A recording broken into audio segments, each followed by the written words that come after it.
कहानी की शुरुआत में हम समंदर के ऐन दरमियान एक बहुत ही बड़े शिप को देखते हैं जिसमें 1000 से भी ज्यादा लोग सफर कर रहे होते हैं। शिप पर मौजूद तमाम लोग बेहद खुश होते हैं क्योंकि आज 21 दिसंबर की रात होती है, यानी कि कल से नए साल का आगाज होने वाला होता है। नए साल की खुशी के मौके पर पूरे शिप में जबरदस्त पार्टी चल रही होती है। हर तरफ म्यूजिक बज रहा होता है, कुछ लोग डांस कर रहे होते हैं, जबकि कुछ मुख्तलिफ गेम्स खेलकर नए साल की खुशी को भरपूर अंदाज में एंजॉय कर रहे होते हैं। लेकिन वहां मौजूद किसी भी शख्स को इस बात का जरा भी अंदाजा नहीं होता कि यह खुशी सिर्फ चंद लम्हों की मेहमान है, क्योंकि थोड़ी ही देर बाद उन सबके साथ एक ऐसा हौलनाक वाकया पेश आने वाला होता है जिसके बारे में सोचकर भी खौफ महसूस होने लगता है। इसी दौरान कंट्रोल रूम में मौजूद कैप्टन को नजर आता है कि शिप की तरफ कोई नामालूम चीज तेजी से बढ़ती चली आ रही होती है, मेम होते हुए दिखाई देती है। ये मंजर देखकर कैप्टन घबरा जाता है और जैसे ही वह दूरबीन के जरिए समंदर की तरफ देखता है,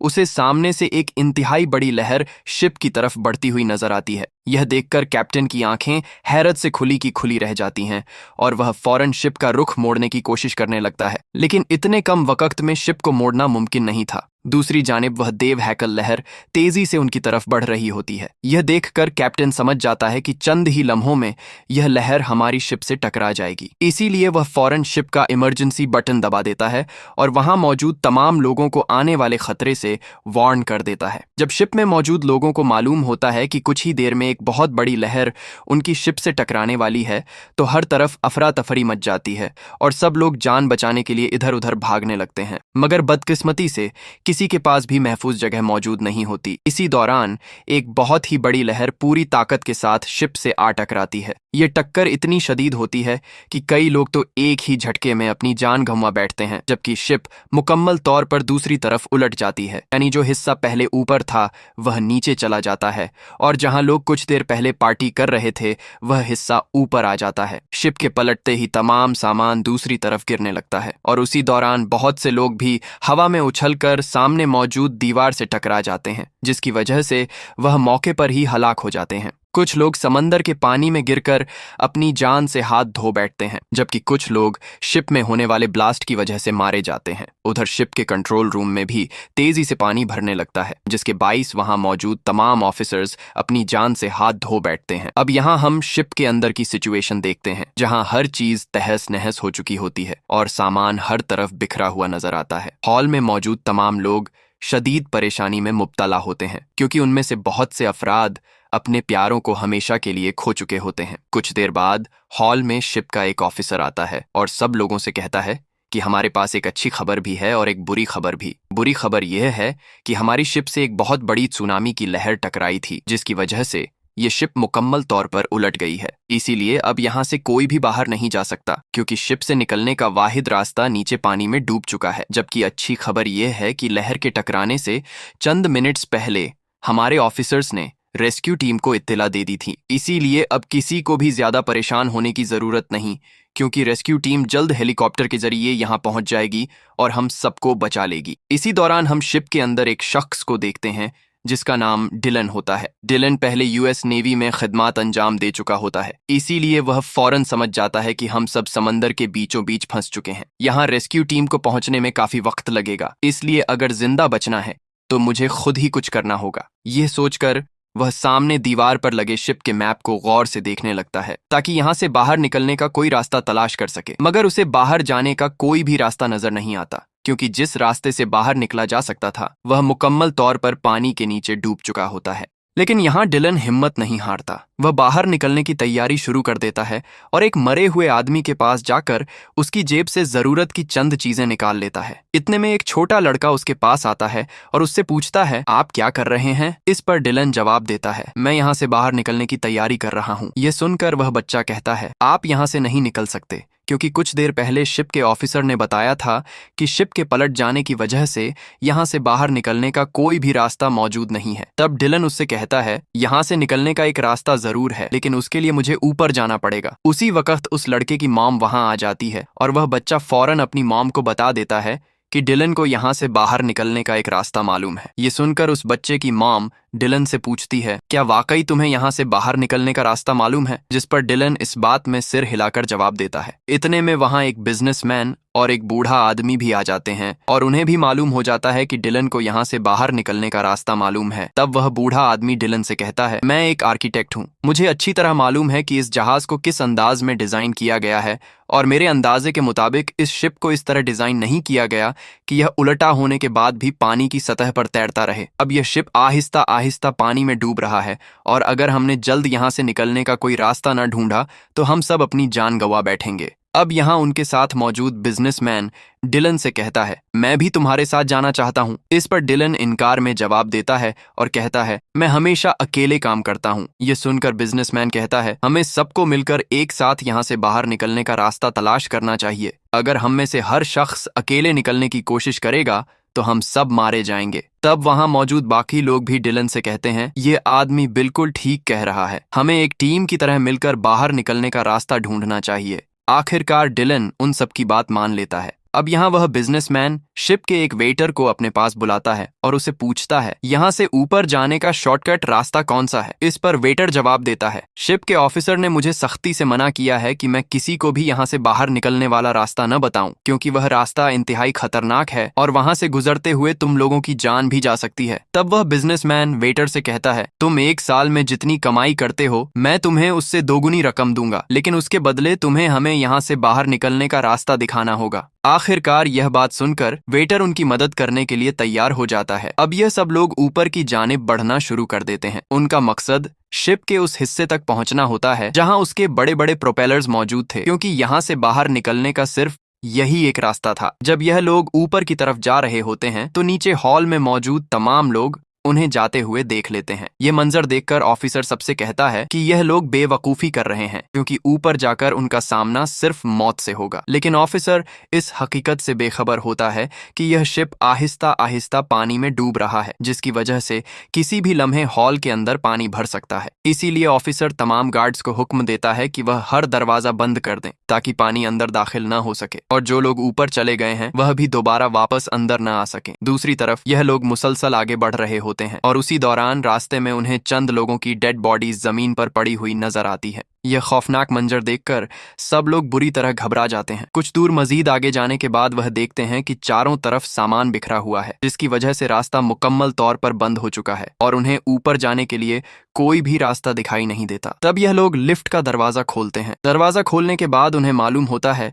कि लिफ्ट खराब हो चुकी है और ऊपर जाकर फंस गई है। अब उन्हें सामने वाली लिफ्ट के दरवाजे तक पहुंचकर उसके पार जाना होता है। इस मकसद के लिए यह सब लोग एक लंबे लोहे के बेंच का इस्तेमाल करते हुए सामने वाली लिफ्ट तक एक रास्ता बना लेते हैं ताकि वहां पहुंचकर सामने वाले फ्लोर का दरवाजा खोल सकें और यहां से आगे निकल जाए। अब यहां सबसे पहले डिलन आगे बढ़ता है और वहां पहुंचकर दरवाजा खोलने की कोशिश करने लगता है, लेकिन दरवाजा किसी भी सूरत खुलने का नाम नहीं ले रहा था। तभी डिलन की नजर ऊपर मौजूद लिफ्ट पर पड़ती है, जिसका दरवाजा आधा खुला हुआ होता है। अब उस लिफ्ट तक पहुंचने के लिए डिलन अपने पास मौजूद उस बूढ़े आदमी को बुलाता है, उसके कंधों पर चढ़कर ऊपर वाली लिफ्ट तक पहुंच जाता है। उसके बाद वह एक एक करके तमाम लोगों को ऊपर वाली लिफ्ट में चढ़ा देता है, लेकिन अब सिर्फ वह बूढ़ा आदमी और शिप का वेटर ही नीचे रह जाते हैं। तब वेटर उस बूढ़े आदमी से कहता है, तुम पहले ऊपर चले जाओ, मैं सबसे आखिर में आऊंगा। दूसरी तरफ लिफ्ट के नीचे टकराने की खौफनाक आवाज सुनकर शिप के ऑफिसर को यही लगता है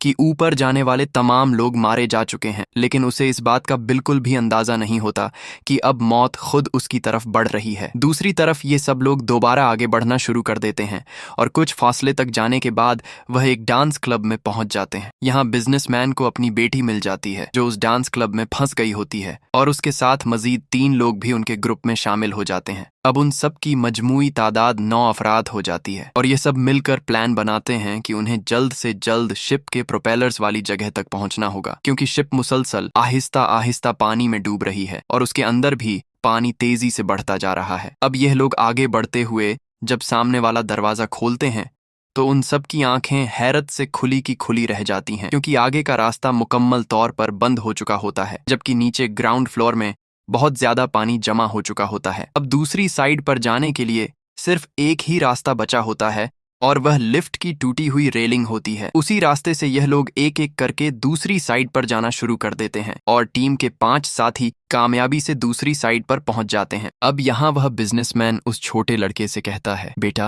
अब तुम आ जाओ, अब तुम्हारी बारी है। लेकिन उसी लम्हे एक शराबी आदमी आकर कहता है, पहले मैं जाऊंगा, क्या पता तुम लोग मुझे यहाँ अकेला छोड़कर आगे निकल जाओ। ये सुनकर कोई भी उस शराबी से बहस नहीं करता और वह लोहे की रेलिंग पर चलते हुए आगे बढ़ने लगता है। मगर जैसे ही वह रास्ते के ऐन दरमियान पहुंचता है, अचानक उसके हाथ से शराब की बोतल नीचे गिर जाती है, जिसकी वजह से वह रेलिंग के बीच में ही रुक जाता है। उसी लम्हे ऊपर से शिप का इंजन सीधा उसके ऊपर आ गिरता है, जिसके नतीजे में रेलिंग का रास्ता मुकम्मल तौर पर टूट जाता है और वह शराबी इंजन के नीचे आकर बुरी तरह कुचला जाता है। जहां इंजन गिरता है वहां से बड़ी मिकदार में ऑयल नीचे पानी में बहने लगता है और फिर पानी में निकलने वाली चंद चिंगारियों की वजह से अचानक नीचे आग भड़क उठती है। यह मंजर देखते ही सब लोग फौरन पीछे की तरफ भाग जाते हैं और बरवकत आग से खुद को बचा लेते हैं। लेकिन अब उन सब की परेशानी पहले से कहीं ज्यादा बढ़ जाती है, क्योंकि इंजन गिरने की वजह से रेलिंग का वाहिद रास्ता भी टूट चुका होता है, जबकि नीचे पानी में आग भी लग चुकी होती है। इसीलिए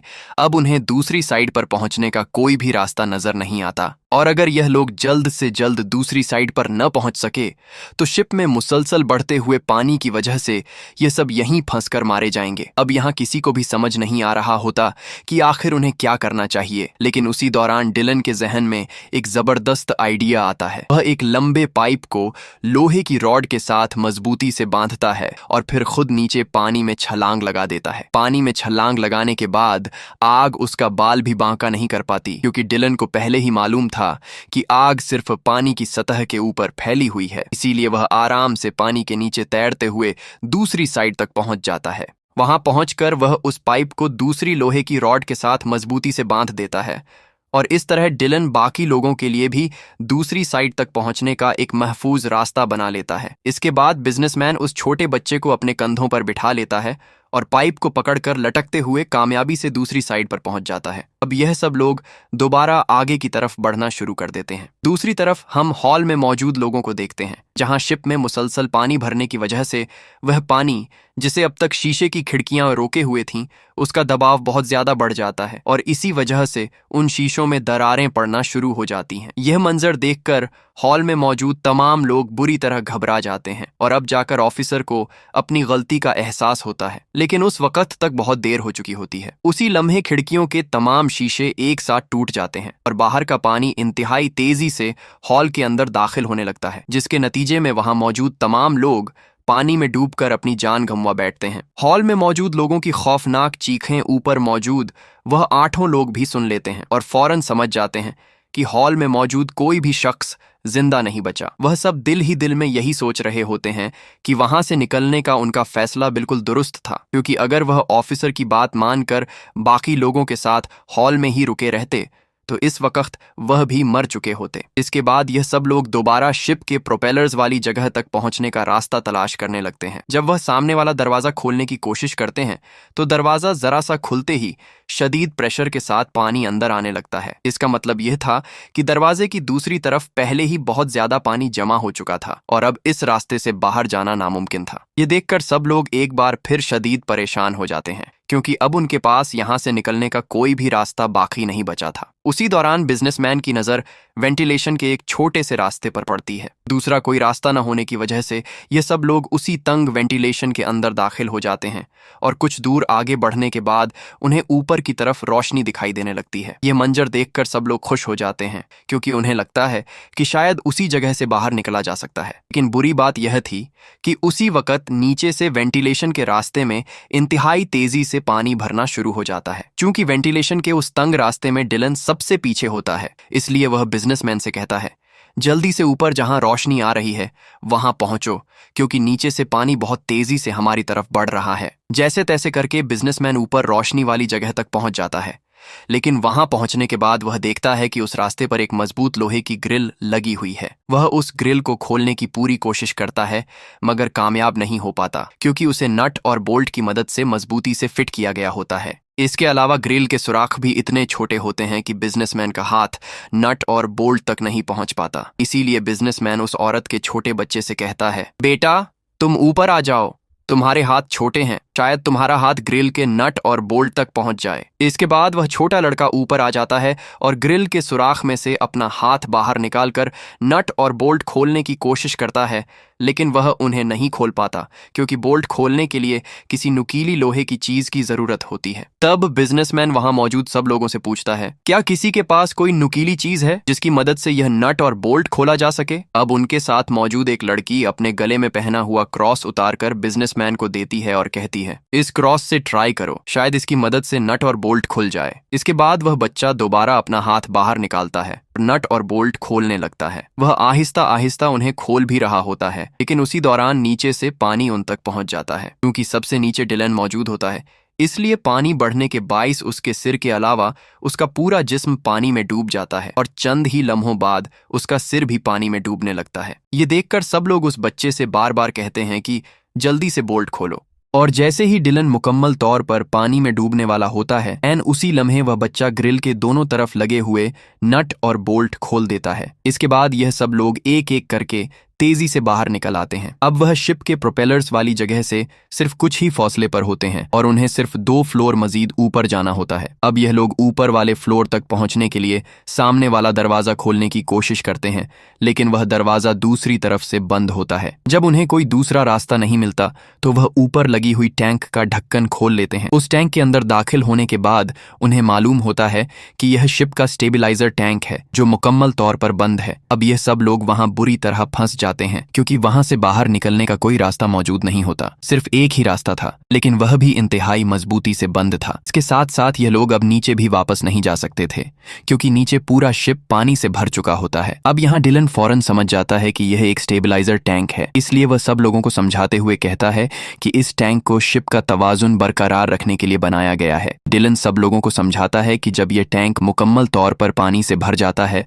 तो सामने मौजूद छोटा रास्ता खुद ब खुद खुल जाता है और इजाफी पानी को बाहर मौजूद दूसरी टैंक में मुंतकिल कर देता है। अब हमारे पास सिर्फ एक ही रास्ता बचा है। अगर हमें यहाँ से जिंदा निकलना है तो इस टैंक को पानी से भरना होगा। ये बात सुनकर बिजनेसमैन की बेटी बुरी तरह घबरा जाती है और कहती है, अगर टैंक भरने के बाद भी दरवाजा न खुला और इस दौरान हमारी सांस ही रुक गई तो फिर क्या होगा? इस पर डिलन जवाब देता है, मुझे नहीं मालूम, लेकिन इसके अलावा हमारे पास कोई और रास्ता भी नहीं है। अब वहां मौजूद तमाम लोग इसी सोच में पड़ जाते हैं कि टैंक में पानी भरा जाए या नहीं। उसी दौरान बिजनेसमैन देखता है कि नीचे से पानी बहुत तेजी के साथ उनकी तरफ बढ़ता चला आ रहा है। ये देखकर सब लोग फैसला कर लेते हैं कि अगर वह इसी तरह सोचते ही रहे तो नीचे से बढ़ता हुआ पानी उन्हें वैसे भी मार डालेगा। इसलिए बेहतर यही है कि सामने वाला वाल्व खोलकर इस टैंक को पानी से भर दिया जाए। इसके बाद डिलन और बिजनेसमैन मिलकर सामने वाला बड़ा वाल्व खोल देते हैं, जिसके बाद टैंक में तेजी से पानी भरना शुरू हो जाता है और देखते ही देखते पूरा टैंक पानी से भर जाता है। लेकिन इसके बावजूद भी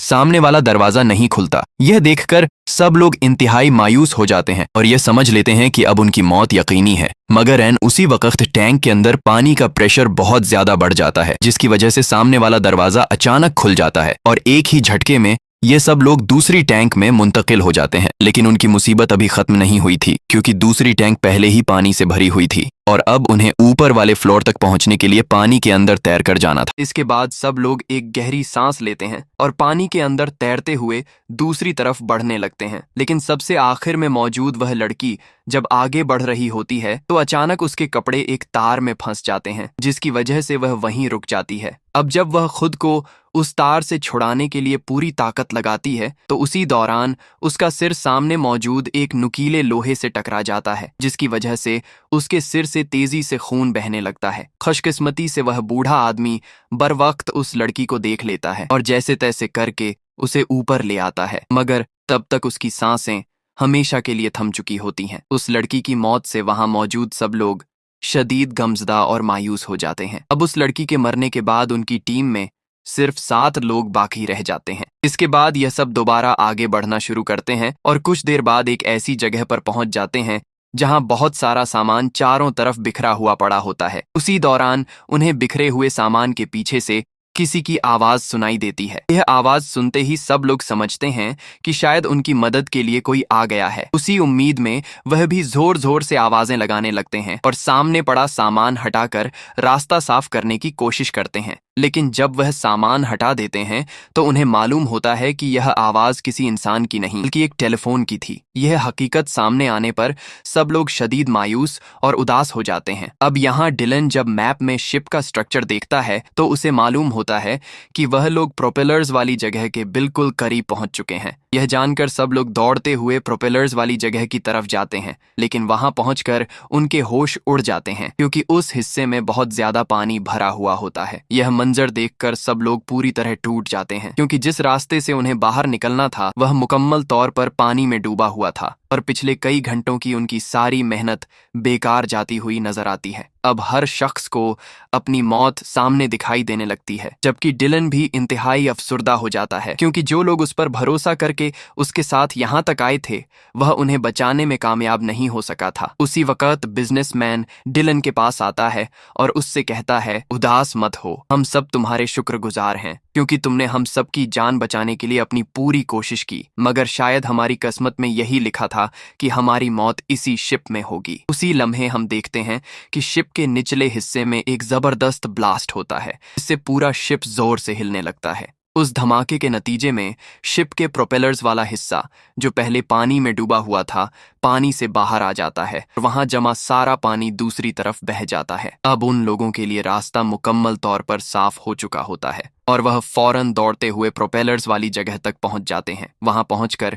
जैसे ही वह बूढ़ा आदमी प्रोपेलर्स वाले हिस्से का दरवाजा खोलता है तो अंदर और बाहर की हवा के शदीद प्रेशर की वजह से वह दरवाजा पूरी रफ्तार से वापस आकर उस बूढ़े आदमी के मुंह पर लगता है, जिससे वह नीचे गिर जाता है और मौके पर ही मर जाता है। इसके बाद बिजनेसमैन उसी दरवाजे वाले रास्ते से लाइट ऑन करके आगे मौजूद प्रोपेलर्स को देखता है तो उसे मालूम होता है कि शिप के तमाम प्रोपेलर्स सीधा चलने के बजाय उल्टी सिमत में चल रहे हैं, यानी बाहर की सारी हवा अंदर की तरफ खींची जा रही थी। और ऐसी सूरत हाल में अगर यह लोग प्रोपेलर्स के करीब भी जाते तो उनकी तेज हवा उन्हें दोबारा अंदर की तरफ धकेल देती। अब प्रोपेलर्स के इतने करीब पहुंचने के बाद ये लोग हर सूरत उन्हें बंद करना चाहते थे ताकि वो बाहर निकल सकें। इसीलिए जब ये लोग दोबारा मैप देखते हैं तो उन्हें मालूम होता है कि प्रोपेलर्स को सिर्फ कंट्रोल रूम से बंद किया जा सकता है, लेकिन कंट्रोल रूम यहाँ से तकरीबन 150 फीट नीचे मौजूद होता है, जिसका मतलब ये था कि वहां जाना अपनी मौत को दावत देने के बराबर था क्योंकि इतनी देर तक कोई भी इंसान पानी के अंदर अपनी सांस नहीं रोक सकता। लेकिन बिजनेसमैन कहता है, मुझे वहां जाना ही होगा क्योंकि अगर मैं नहीं गया तो हम सब मारे जाएंगे। तब बिजनेसमैन की बेटी का बॉयफ्रेंड कहता है, आप वहां मत जाइए, मुझे जाने दीजिए, मैं जवान हूं, इसलिए मैं वहां जाकर प्रोपेलर्स बंद करके वापस आ जाऊंगा। ये सब सुनकर बिजनेसमैन की बेटी रोने लगती है क्योंकि वो जानती थी कि पानी के अंदर इतनी दूर जाने के बाद शायद ही कोई शख्स जिंदा वापस आ सके। इसीलिए वो न अपने बॉयफ्रेंड को खोना चाहती थी और न ही अपने फादर को। जब वो लड़की रो रही होती है तो उसका बॉयफ्रेंड उसके पास आकर उसे तसल्ली देता है और कहता है, मुझे कुछ नहीं होगा, मैं बहुत जल्द वापस आ जाऊंगा। लेकिन जैसे ही वो लड़का पानी में जाने के लिए पीछे मुड़ता है तो उसे मालूम होता है कि बिजनेसमैन पहले ही खामोशी से पानी में उतर कर जा चुका है। ये देखते ही बिजनेसमैन की बेटी जोर जोर से रोने लगती है। दूसरी तरफ हम बिजनेसमैन को देखते हैं जो पानी के अंदर तैरते हुए कंट्रोल रूम की तरफ मुसलसल बढ़ रहा होता है। इधर दूसरी जानिब उस औरत का बच्चा कहीं गायब हो जाता है, इसलिए वो औरत फौरन पानी में छलांग लगाकर अपने बच्चे को तलाश करने लगती है।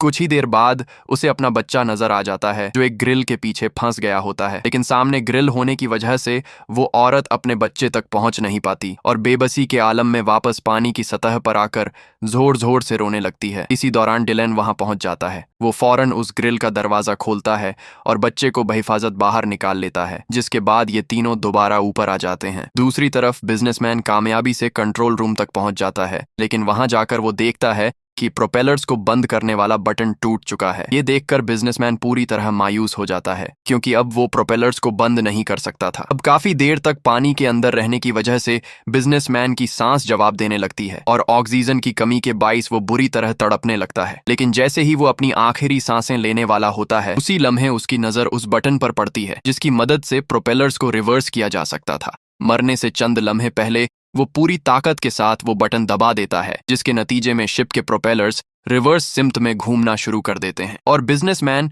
वहीं पानी के अंदर अपनी जान गंवा देता है। इस तरह वो अपने तमाम साथियों की जान बचाने के लिए अपनी जिंदगी सैक्रिफाइस कर देता है। दूसरी तरफ बाकी लोग अचानक हवा के बहाव में तब्दीली महसूस करते हैं। जब वो प्रोपेलर्स की तरफ देखते हैं तो उन्हें नजर आता है कि प्रोपेलर्स अभी भी चल रहे हैं। ये देखकर वो हैरान होते हैं और सोचते हैं कि आखिर बिजनेसमैन ने अभी तक प्रोपेलर्स बंद क्यों नहीं किए। लेकिन चंद लम्हों बाद उन्हें एहसास होता है कि प्रोपेलर्स अब हवा को अंदर खींचने के बजाय बाहर की तरफ धकेल रहे हैं। ये मंजर देखकर सब लोग समझ जाते हैं कि बिजनेसमैन ने मरने से पहले प्रोपेलर्स को रिवर्स कर दिया था। लेकिन अभी तक उन्हें ये बात समझ नहीं आती कि उसने ऐसा क्यों किया। इसीलिए वो सब परेशानी में सोचने लगते हैं कि अगर वो प्रोपेलर्स के करीब गए तो उनकी तेज रफ्तार घूमती हुई ब्लेड्स उन्हें टुकड़े टुकड़े कर देंगी। इसी दौरान डिलन के जहन में एक जबरदस्त आइडिया आता है। वो फौरन बिजनेसमैन के प्रोपेलर्स को रिवर्स करने का मकसद समझ जाता है। इसके बाद डिलन उस लड़के से कहता है,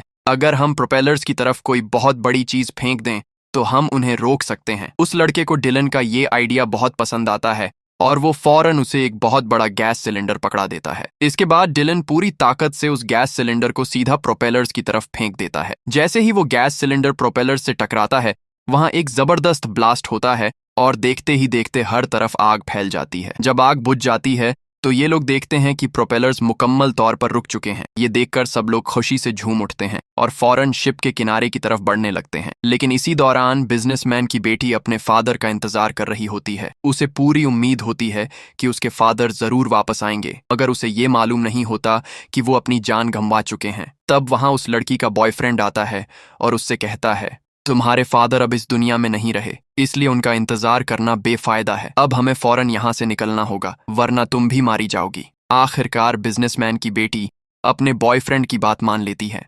इसके बाद ये सब लोग शिप के प्रोपेलर्स वाले हिस्से के किनारे पर पहुंचते हैं और एक एक करके नीचे पानी में छलांग लगा देते हैं। फिर जल्दी से एक छोटी सी बोट में सवार हो जाते हैं। जब सब लोग बोट में बैठ जाते हैं तो अचानक वो बड़ी शिप उन्हीं की तरफ गिरने लगती है। ये देखकर सब लोग बुरी तरह घबरा जाते हैं और पूरी ताकत से चप्पू चलाकर अपनी बोट को आगे बढ़ाने लगते हैं। कुछ देर बाद वो लोग उस डूबती हुई शिप से काफी दूर निकल जाते हैं और आखिरकार वो बड़ी शिप मुकम्मल तौर पर पानी में डूब जाती है। इसी दौरान उन्हें करीब ही एक हेलीकॉप्टर की आवाज सुनाई देती है। ये आवाज सुनते ही सब लोग पूरी ताकत से चीख कर मदद के लिए आवाजें लगाने लगते हैं। लेकिन रात का शदीद अंधेरा होने की वजह से हेलीकॉप्टर में मौजूद लोग उन्हें देख नहीं पाते। तब डिलन अपने पास मौजूद फ्लेयर गन से एक शॉट फायर करता है। उसकी रोशनी देखकर हेलीकॉप्टर के अमले की नजर उन लोगों पर पड़ जाती है और वो फौरन वहां पहुंचकर सबको बहिफाजत बचा लेते हैं। इसी के साथ ये कहानी अपने इख्तिताम को पहुंच जाती है।